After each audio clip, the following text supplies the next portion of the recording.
Hello and welcome to another comedian's interview for my blog and podcast, A Rich Comic Life.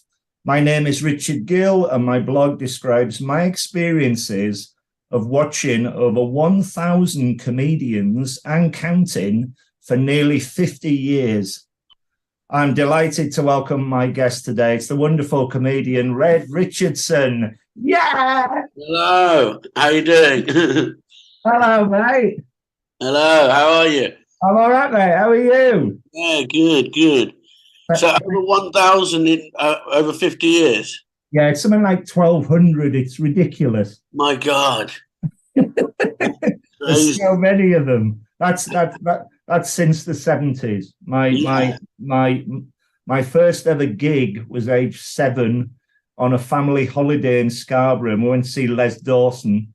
Yeah. The best. And then a year later we saw Tommy Cooper.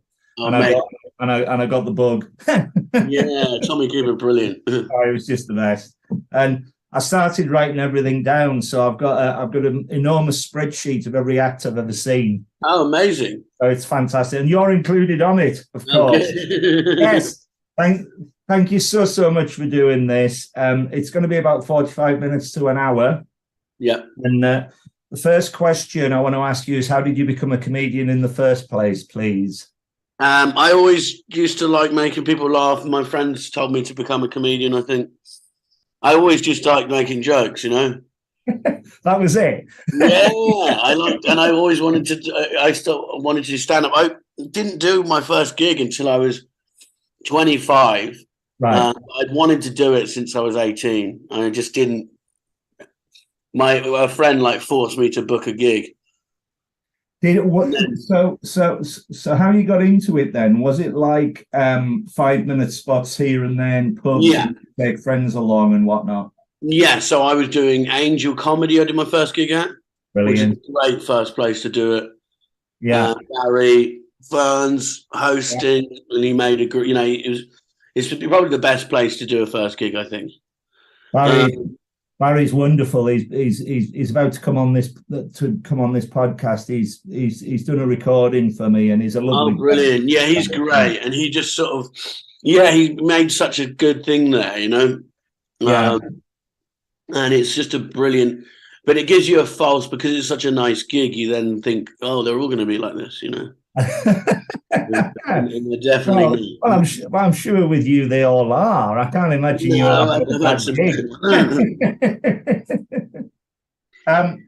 So that was your first ever gig at the Angel Comedy Club. Yeah. And what year was that? 2014. 2014. Was that on like a 5-minute bill then? There was loads of 5 minute. Right. Yeah, and then I did all the bringers and stuff like that. Open mic gigs for years, you know. And so you bowl along doing the 5-minute slots for a few years. Yeah, and I did all the competitions, so they think you're funny and stuff like that. And then I went into 10-minute slots, and then, you know. Was there ever a point where you thought, I can do this well and I can make a career out of this? Stupidly, the first gig. It's not stupid at all. It's confidence. Yeah, no, I just went, I enjoy this and I can do it well, you know? Yeah. I think, you know, I just thought I'm not doing it well now, but I can get there, I think, you know? It was a good moment of hearing strangers laugh, you know? Brilliant. That's that. Well, for me, it's half of it, you know, to go and to sit in a comedy room and certainly discover a new talent and just make me laugh. This is extraordinary, and it's of the moment. It's just brilliant. What do you like to talk about on stage? Do you have any specific themes or? No, they're usually myself, or you know, just stuff I've seen that's stupid and. Well, I could make a joke out of that, but nothing. And there's no plan, or it has to be this. No. So you're very good with audiences as well, I've noticed. Do you banter easily with them? No, I didn't do that until last couple of years. When I first started, I just sort of didn't even look at the audience. I just stare at the ground because I was so nervous. But I just, and then I've started talking to them more, you know. But yeah, it wasn't something that came naturally at all, you know, and it can go wrong.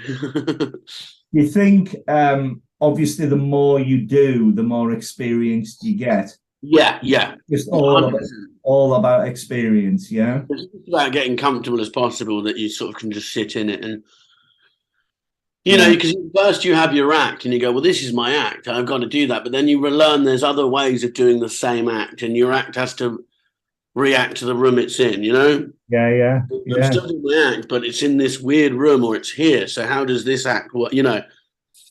So you have to bend the act to the room a lot of the times, but you don't have to change it, is what I find. No. Tell me about your writing process, if you've got one, for a routine or a show. You would write down notes on my phone. So I usually have a line about something and I'll just put it down and then I'll go, right, and then sit down on a laptop and go, why is this funny? What's the funny parts of it, you know? And then just try it on stage. Do you have a notebook when you're on stage? Yeah. Not a notebook. Mainly use my phone though, because I've just always I never seem to have a pen or anything. Yeah, notebook I do have one of them. But yeah, usually just notes on phone and then I'll type it out and see if it works. Do you you obviously do preview shows, but do you practice in your room beforehand and no, you just go and do it? Yeah. That's amazing. So you must be a very good audience judge what's funny and what's not, so you can mix things around a bit. Often when I'm doing new material, I start with an old joke that works, so I can gauge what I go. All right, because you know if they're not completely going for something I know works, I'm not going to fully trust and their opinion on it. You know, it's a good indicator though. You go, oh, okay, this is this is the audience. And so, where do you mainly? Because where did you saw me at the boat show, didn't you? I saw you at the boat show. The delivery was pitch perfect. Oh, cheers, mate. I could not stop laughing at you because what you're very good at is building the joke, and you're very good at topping a joke and keep getting a laugh on a particular subject, and your demeanor is just fantastic. You were born to be a comedian. Oh, thanks, mate. Thank you very much. You knew, didn't you? You knew when you were, however old you were when you first started, 18. You always wanted to be a comedian. Yeah, no, I really did. Yeah, no, thanks a lot. Yeah, no, it's a tough, it's a tough thing to do, but I enjoy it a lot. I think it is tough, but I've spoken to so many comedians, and it's the same watching you all. It's like a drug. Once it works, you cannot beat the laughter of an audience. No, not at all. Yeah, and where do you mainly go to gigs then? What's your? Well, I've lived half my life in London. My home city is Carlisle. Okay. I'm 55, so I've had 30 years in London. I mainly go to Kennington, always be comedy. Yeah. I go to headliners. I go to the boat show. I go to the Comedy Store. I go to all over London. I love to go to any room that's got a pub in it. Any pub that's got a room in it for comedy. Yeah. It's just wonderful. And one of the great things about my blog is that I'm not just supporting the big established comedians. I'm supporting the up and coming comics as well. Yeah. And it's wonderful to watch people like yourself develop. I saw Harry Hill, for example, 30 years ago. God. And I saw him downstairs at the King's Head. Yeah. And he brushed past me, jumped up onto the stage, and he said, "Ladies and gentlemen, I'm really sorry I'm late for this gig. I had to have a testicle brought down, and everybody burst out laughing. And, Yeah. and then he said, from Derby. Yeah. And to this day, it's the best opening line I've ever heard. And when I met him 30 years later, I told him this. He said, "Oh, Rich," he said, I keep telling it now in the act." And it's wonderful to see it there and everything. So, God, and so you must have seen everyone then come through. oh, it's extraordinary. When I first came down to London, the first bill on the Comedy Store, for example, was Richard Morton, who's been on this. Dear old Linda Smith, God bless her, who sadly passed away. Steve Gribbin, who's a very good friend of mine. Yeah. And top of the bill was a comedian called Charles Fleischer. And Charles Fleischer was an American visual comedian who was never heard of again because he went to Hollywood to voice Roger Rabbit for Steven Spielberg. No way. Extraordinary. And I'm so pleased about it. But it's lovely magic moments like that. Yeah. And of course, having a blog is amazing because it's a record or an archive, you know. So, yeah. And you get to keep it all. And have you ever thought about doing it yourself? I tell this to everybody. I had one go years ago to get it out of my system. I knew a promoter, and he said to me, he said, "It's a gong show for old people, quite unique, right? It couldn't be worse." So I did this script. I had this script ready. He said, "Right." He said, "You're on." He said, "You got 3 minutes to get to survive." Walked out. There was 3 people in the crowd. There was an old fella at the back, and the first line I said was, "Good afternoon, ladies and gentlemen. People think I'm the double of Eddie the Eagle Edwards, the ski jumper, but I can't see the resemblance myself." And of course, when I was at college, I was this double. And this old fella at the back just went, "Fuck off!" And I lasted about 10 seconds. Jesus. And I said to the promoter, "Never say never again, but I think I'm best suited in the audience with this laugh, which I should ensure." Yeah. Because so it is daunting. Yeah. But you're not murdering anybody, or God forbid, or anything like that. You know, it is awful to probably to do beforehand, but once you're out there, I think as soon as you're away with the microphone, that's it. You can say what you like. You can target laughs. Am I in the right ballpark here? No, definitely. I think waiting to go on's the nerve-wracking part. Yeah. And when you're up there, you go, "Oh, and this is great." Yeah. You know, a bad gig can be the worst feeling, but there's nothing better than a good gig, you know. Yeah. Do you have so do you regularly get nervous now before you go on? Yeah, still, yeah. And do you have ways of combating that? Not really. Just that I've known I've been there before. You know, it's like this always happens. Or it's not. You get less and less, but I think if you stop getting nervous, you won't be good anymore. You know. Yeah, well, that's the thing. You know, I think nerves do play a part. Yeah. And I think once the adrenaline goes for both the audience as well, because if you're a genuine comedy fan, you want the comedian to do well. Yes. We're not there to hear hecklers or any yelling out or anything like that, or any drunks or anything. We're here to have a good time, and this was another magic thing about your act. It was the first time, unfortunately, I'd seen you. I tried to get in to see you at the Edinburgh Fringe this year, but it was sold out the night we went. So I thought, well, you're playing the boat show, and that was it. You were hilarious from the word go. So well done you. Well done you. It was just the whole package was fantastic. The delivery. The depreciation, the stories. It was just great. It was just... It's a nice show, the boat show.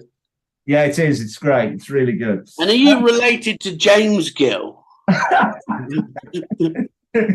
I think this is comedy's biggest secret. Yeah. Oh, okay. I wish I was. Yeah, But I'm not. I do have an older brother who makes adverts, but so he's my real brother. James Gill's my comedy brother. Okay, yeah.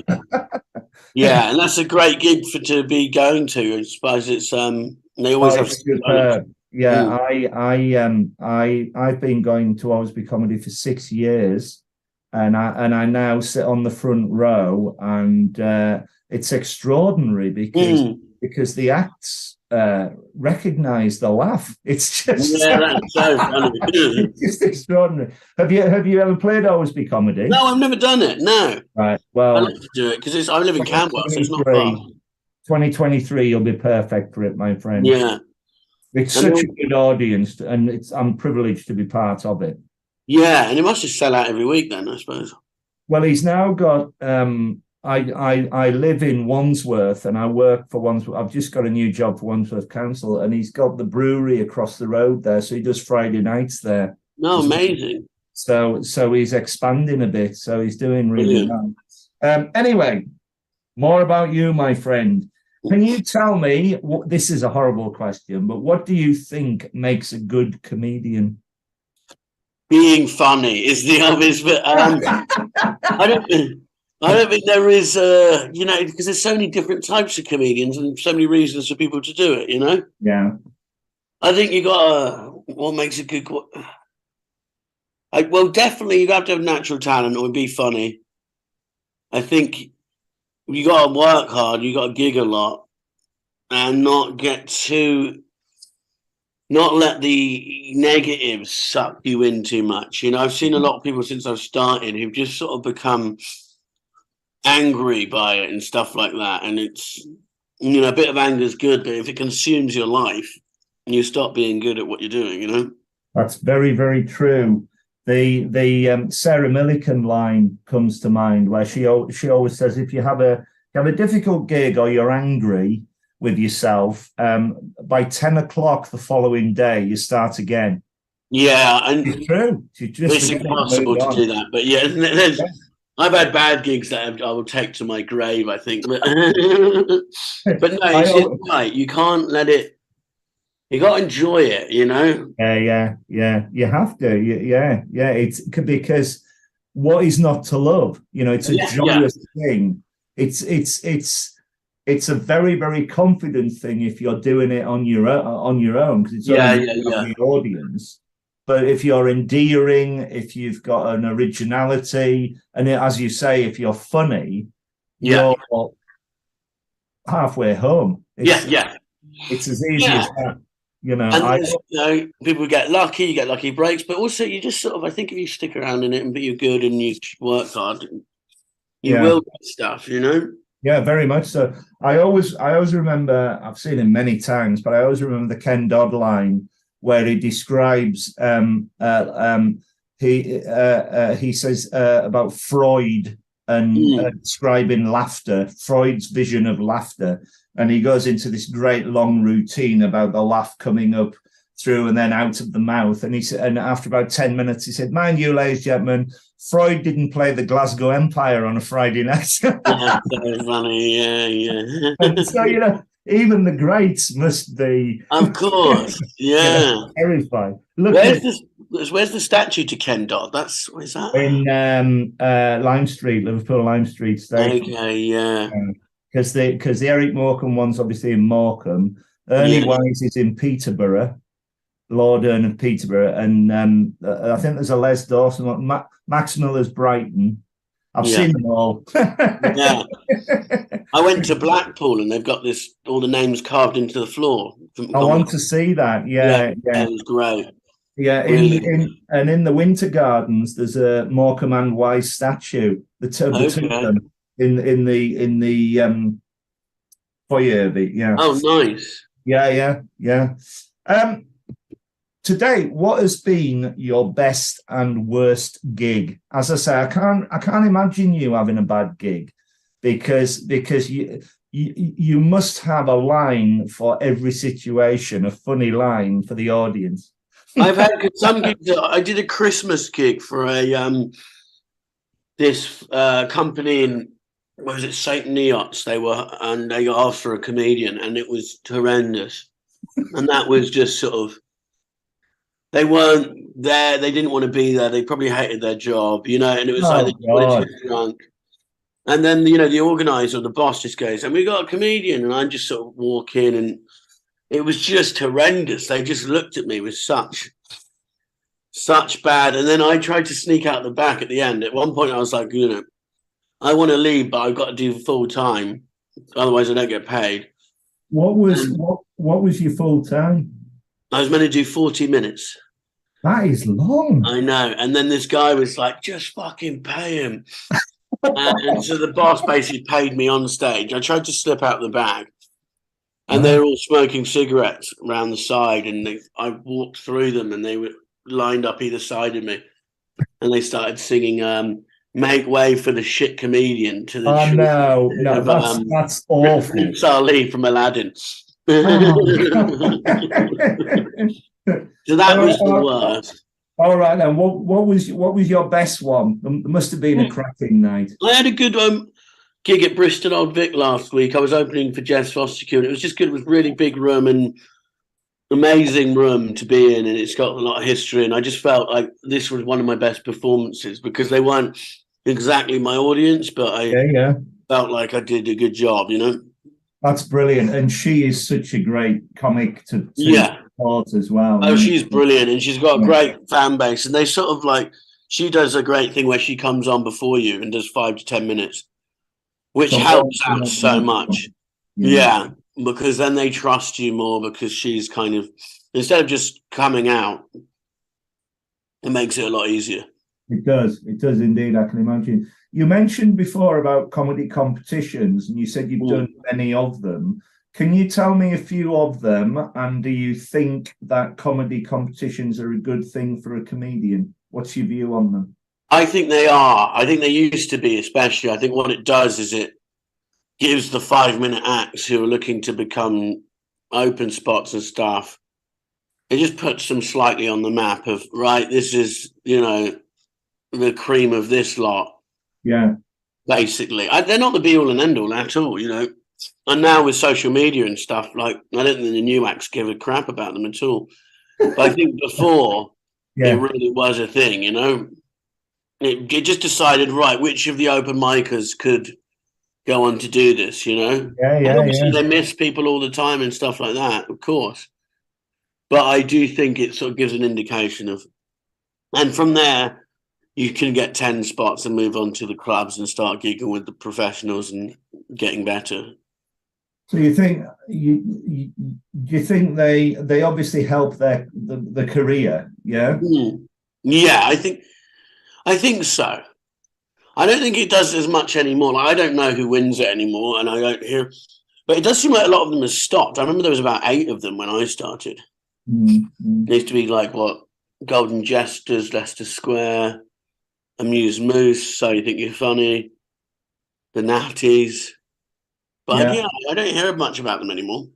I've been to the Amused Moose one. Ian Smith was headlining, and they asked me to be a judge, and it was really good. Yeah. I did a half-day writing course there for the blog, and they came to me and they said, "We can't remember why you're here." And I said, well, I'm not a diarist. I'm not a critique. I'm not a reviewer. I'm a member of the audience out to have a good time. And they wanted me again because everybody around me wanted to be reviewers. And of course, yeah. And I just thought I found something unique here because it's very positive, So brilliant, it's great. So no, really good answer. How do you remember all your comedy routines? How do you remember them? Just easily. I think once you've written them, they're yours. There's bits where I think about an old bit I haven't done. I go, God, how would I do that? And I don't, But I think when you stop doing them, you don't need them anymore. You need to. You have pointers in your brain. No, I just write. So I write down my set list on my notes. Yeah. And I just look over that, you know, and go, so I go, this is this bit, you know, and just have a name for the joke. Yeah. And then, yeah, and I just memorize that. That's brilliant. The reason I asked the question is the most creative thing other than this blog that I've done. I wrote a play, which for Comic Relief. Me and my mate, and my mate's very good at accents. So he played all the interviewers and I played the interviewee, and I'd never had an interview in my life before. It's called The Applicant, and it builds up. And it's about me coming down from Carlisle to London. I've got a very successful girlfriend and I've never had an interview. So by the end of it, I get my ideal job and I die on stage. So I never get the job. Yeah.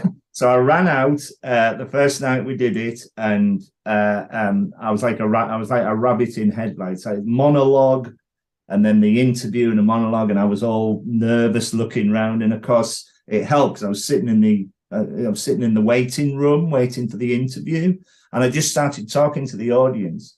But I'd written 6 pages of monologue, and after 10 weeks of rehearsal, I hadn't bloody wrote it. I forgot it, and I was just, I'm going. I've had enough of this. And as soon as my mate walked on, we were bantering. It was brilliant. There was somebody else to bounce off.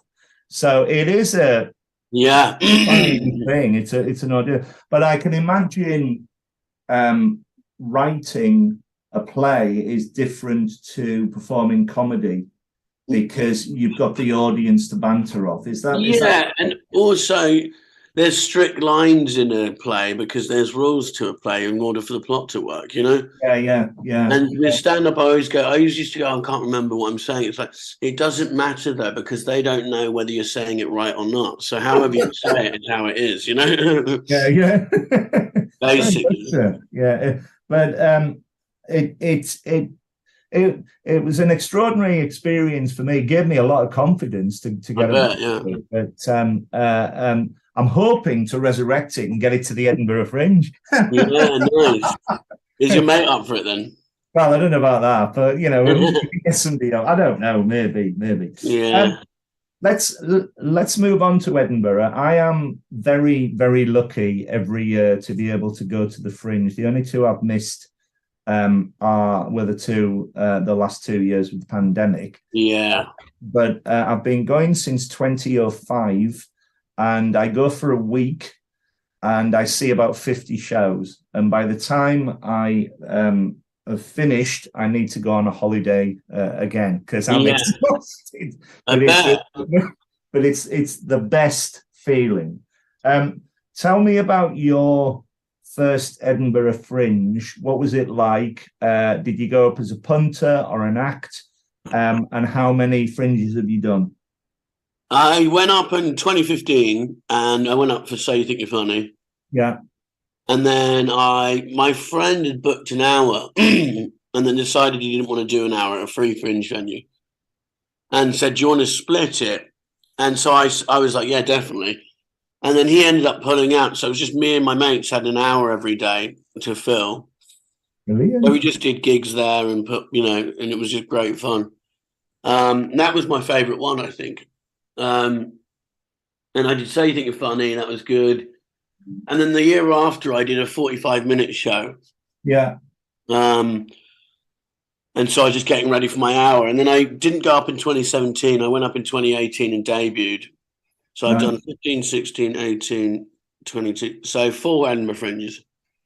Brilliant. Yeah. And were they when you debuted on your own, were they all solo shows after your 45? Yes. Yeah. So I've done 2 hours there.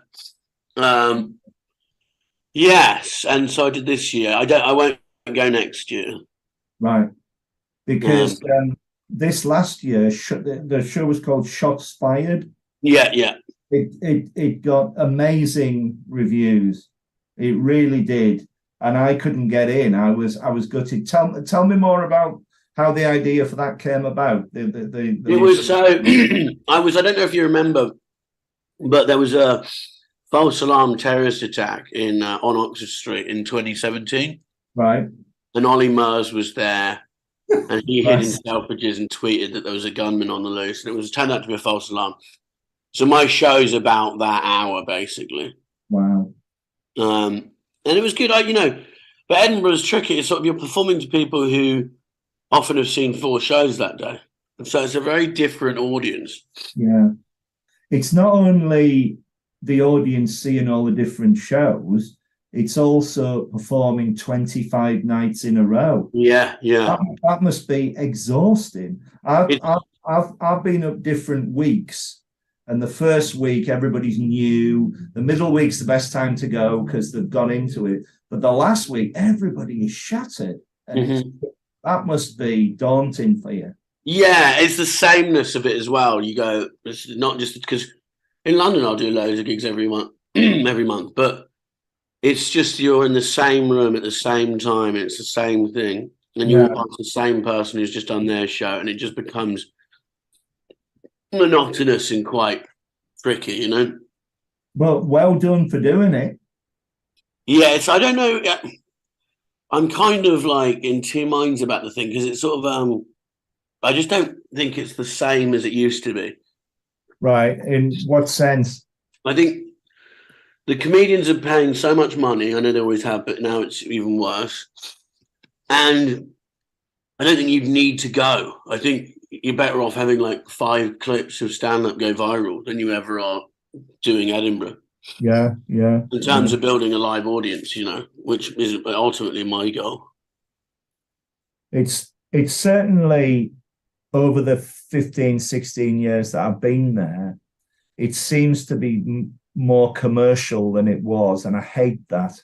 I love the fact that it is grungy, and there's a space anywhere that people can perform, and that's a fringe. That's the magic of it, Yeah. And certainly, what I always say, one of my favorite places is the Pleasance Courtyard. But whenever I go there every year, there's always a massive advert or a new bit to it, or food, or there's always something that's trying to combat folk just having an amazing time. Yeah. The price of the accommodation or whatever it is, I'll still go and I still love it, but you can just see it's I don't know, it's just maybe the way we all live. I don't know, but thank God it's back. I mean, I had a great time in 2022. I really did. How many shows did you go to then? How do you manage that? I saw 43. I have another spreadsheet, of course, where I group them all together. I have a load of friends coming with me from all over Britain. So they just come up for a night or whatever. And it's just the best thing. And certainly this year, because of the blog and the podcast, the comedians recognized me. Yeah, that's funny. Well, I knew who you were a while ago. Hello, Rich, how are you? I'm like, hell, Rose Matafeo or Mervyn Stutzer or any of these, it's amazing. To date, then, what has been your comedy highlight? Don't really know. I don't really know, to be honest. What do you mean? Like what my favourite moment is? Was that have you did you ever think that was absolutely amazing, that gig? Yeah. and I've smashed it and I'm brilliant at what I do? Or do you always try and obviously you do try and better yourself, but do you go away worrying, thinking I could have had a laugh there or a laugh there? Yeah, no, if it doesn't go as fully, you're always looking for the new sound, which is, if you get a loud laugh and everyone's laughing, you go, right, that's the new standard, Yeah. The goalposts move all the time. You need me at more of your gigs. Yeah, basically. Yeah, definitely. Milton Jones once said to me, "I wish you were at every gig, Rich. I really do." No, Anyway, and following on from that, what ambitions do you have as a comedian? Do you have any ambitions? Do you want to be on TV? Do you want to play the O2? Do you have anything? yeah, I want to sell live tickets, a lot of live tickets. I want to be a big touring comedian. Tour, yeah. And is that imminent? Are you going to do that next year? No, I'm filming my show this Friday, and I'm going to put it on the internet. Good man. And just hopefully get some traction from that, and then write a new hour, and then hopefully tour that at some point. Brilliant. So it's all in motion. Yeah. Great. How have you found online gigs as opposed to live gigs? Did you do many of them, or have you done? I did one, and it was I did two, and they were weird. I didn't think it was. People started going, well, this could replace live, and you go, no, it's not. It's never gonna. How did you find them as an audience? Well, my view of it was we're in so dire straits with the pandemic and staying. They were better than nothing. However, so I would go on a Monday. I'd go to Sean James's Happy Mondays. On a Wednesday, it was always Be Comedy. On a Thursday, it was Boothby Grapho. And on a Friday, it was Jarlath Regan's Irishman Abroad Irish Comedy Night. Okay. Well done. They were all brilliant when they were done well. But when they all first started off, there was no audio. So I would sit here laughing at four walls, and I thought I was going to be taken away because But once they got the audio, the ones that could do it well could time the jokes and chat to the audience and all the rest of it. But you cannot beat live. As I said earlier, it's of the moment. I love to go for something to eat, a few beers on a Saturday night, and then to a comedy club, sit there with my mates and just say, right, entertain me. And 10 times out of 10, they do. Just extraordinary. Who are your favourite comedians, past and present? Past, I love Tommy Cooper. Present, I think Bill Burr's great. I like Michelle Wolf; she's great. Yeah. Who do I love? There's so many of them, isn't Tommy there? Tiernan is brilliant. Brilliant. He's absolutely brilliant. Yeah. The obvious, like, sort of Richard Pryor's brilliant. I loved Bill Hicks when I was younger. I haven't watched it in a while. I saw him live. Really? Yeah, he was incredible. Where'd you see him? He was on at the Royal Exchange, and he walked on at midnight, and everybody before he started was exhausted, and by the end of it, they were all hanging on his every word. It was just extraordinary. Yeah, and I loved the fact that he could just say what he wanted, and he had the audience. Of course, yeah. That's the magic. And it was just an extraordinary night. I was so pleased to have seen him. Yeah, that sounds amazing. Yeah, he was brilliant. Like me, do you go to a lot of comedy as a member of the audience? No, because I'm at a gig most nights, Yeah. So I sort of see it every night anyway. Yeah.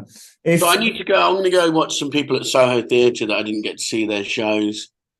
Good man, I'm there all the time. I hope to see you there. Yeah. There's a few people I meant to see. I didn't get a chance to in Edinburgh, so I'll go watch them. Yeah. If you're on a bill, will you stay and watch the rest of the comedians? Yeah, it depends, like how regular, how recently I've gigged with them, or if they're a friend of mine, I will. But often you just go because you're just sort of in and out, Yeah. The reason why I ask those questions is there's a section in my blog called "The Ones That Got Away," and I've written 25 comedians who have either passed on or haven't had a chance to see. And top of the tree for me was Morecambe and Wise. They're the reason why the blog exists. I can remember aged about 4, sitting in the house in Carlisle, and everybody of every age just crying at these two. Yeah. And there is something about the twiddling of the glasses or the fez with Tommy Cooper, or it just sets them apart. They don't do anything and they're laughing. I've got loads of books behind me, all biographies and everything about them. I've seen loads of plays. I've met Gary Morecambe. I'm hoping he's going to come on here. Yeah. Just amazing gift to not do anything and be funny. It's extraordinary. So so as I said earlier on, Les Dawson was the first one I saw in the 70s. I went right through the alternative boom. So I saw Rick Mayall in Carlisle. I saw Ben Elton at college when I was at college at Stoke. And then right through to the Comedy Store, and then now into the arena comics and the small. I like the fact that a lot of the bigger comedians are coming back into the club. Because obviously they stopped doing that for a bit then. Exactly, yeah. A classic example again is Harry Hill, but John Bishop does it. Frank Skinner does it. There must be something that just keeps them going to keep doing it, and it's wonderful. Wonderful to watch.